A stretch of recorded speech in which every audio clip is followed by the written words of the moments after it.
오늘은 신앙을 고백드리겠습니다. 나는 전능하신 아버지 하나님 천지의 창조주를 믿습니다. 나는 그의 유일하신 아들 우리 주 예수 그리스도를 믿습니다. 그는 성령으로 잉태되어 동정녀 마리아에게서 나시고 본디오 빌라도에게 고난을 받아 십자가에 못 박혀 죽으시고 장사된 지 사흘 만에 죽은 자 가운데서 다시 살아나셨으며 하늘에 오르시어 전능하신 아버지 하나님 우편에 앉아 계시다가 거기로부터 살아있는 자와 죽은 자를 심판하러 오십니다. 나는 성령을 믿으며 거룩한 공교회와 성도의 교제와 죄를 용서받는 것과 몸의 부활과 영생을 믿습니다. 아멘. 사랑의 하나님, 세겹줄 둘째 날 1월 3일 새벽을 깨웁니다. 하나님의 자녀들의 풍성한 응답의 역사를 허락하옵소서. 예수님 이름으로 기원드립니다. 아멘. 사랑하는 여러분, 주님께서 우리에게 기도의 응답을 주기를 간절히 원하시고 원하셔서 너희가 지금까지는 내 이름으로 기도하지 아니하였으나 이제 너희는 내 이름으로 기도하여라 하였습니다. 주님께서 우리에게 응답 주시기 위한 조건이 하나 있는데 그것을 일러주신 말씀이 오늘 본문입니다. 제가 읽어드리겠습니다. 요한복음 15장 7절의 말씀입니다. 너희가 내 안에 머물러 있고 내 말이 너희 안에 머물러 있으면 너희가 무엇을 구하든지 그대로 이루어질 것이다. 요한복음 15장 7절 말씀. 아멘. 아멘. 이 말씀을 보면 주님께서는 기도하는 우리들에게 응답을 주기 원하셔서 내 안에 머물러 있어라. 내 말이 너희 안에 있도록 하여라. 이렇게 말씀하십니다. 말씀을 담고 살라고 하십니다. 말씀을 듣고 잊어버리는 사람이 아니기를 주님이 말씀해 주셨습니다. 예수님 안에 머물러 있는 것과 예수님의 말씀이 내 안에 머물러 있는 것을 동일선상에 놓고 말씀하셨습니다. 너희가 내 안에 있고 내 말이 너희 안에 머물러 있으면 그 사람에게는 무엇을 구하든지 다 그대로 이루어질 것이다. 약속의 말씀을 주셨습니다. 그러니까 예수님 안에 머무른다고 하는 것은 들은 예수님의 말씀을 내 안에 머물도록 읊조리고 되새김질하고 그 말씀을 선포하고 믿고 그렇게 나아가는 것입니다. 그 말씀이 생생하게 살아나서 내 안에서 싹을 틔우고 열매를 맺도록 하는 삶을 살라는 말씀입니다. 이렇게 되면 우리의 기도는 풍성하고 넘치는 열매로 가득 차게 될 것이라는 말씀입니다. 우리의 삶의 풍성한 기도의 열매를 맺는 길 중에 하나가 오늘 우리가 하고 있는 복음 말씀 기도입니다.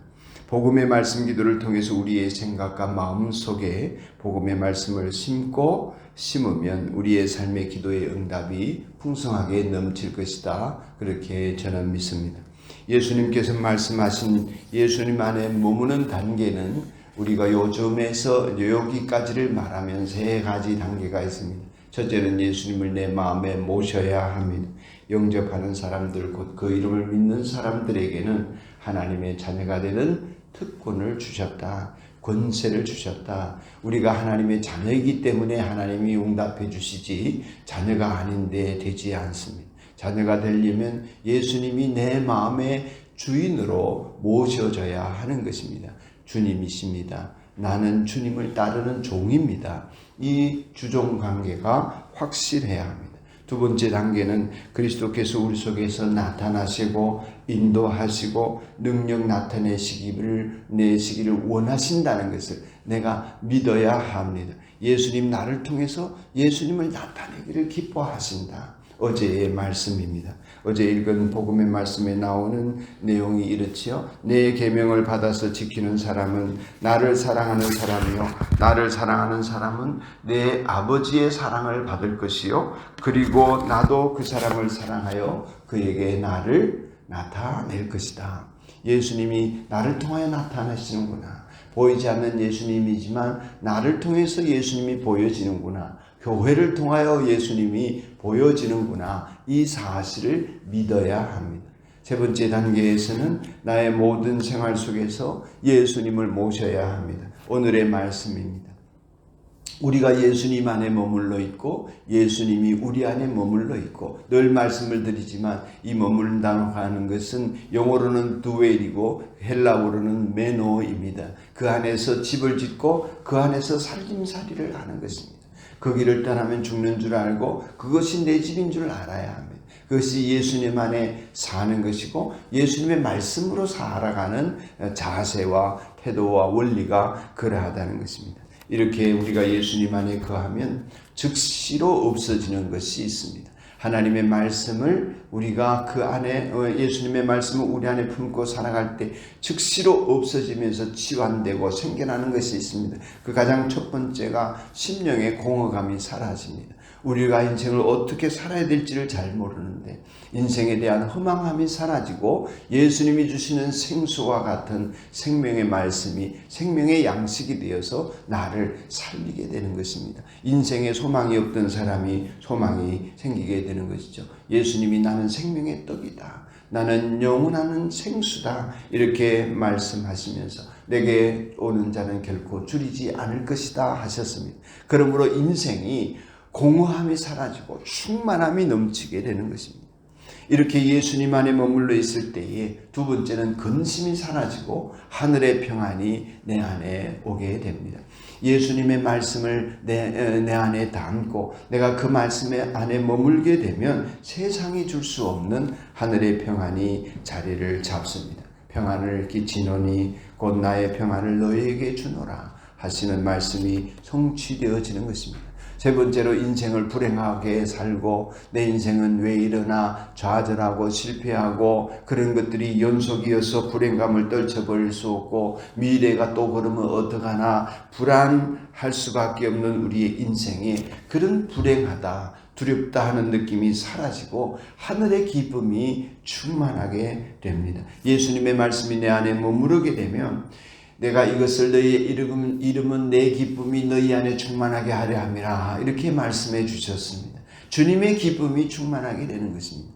소망이 넘치게 됩니다. 근심이 변하여 기쁨이 되어지는 이러한 인생살이를 살게 역사하여 주십니다. 그 다음에는 무능이 사라집니다.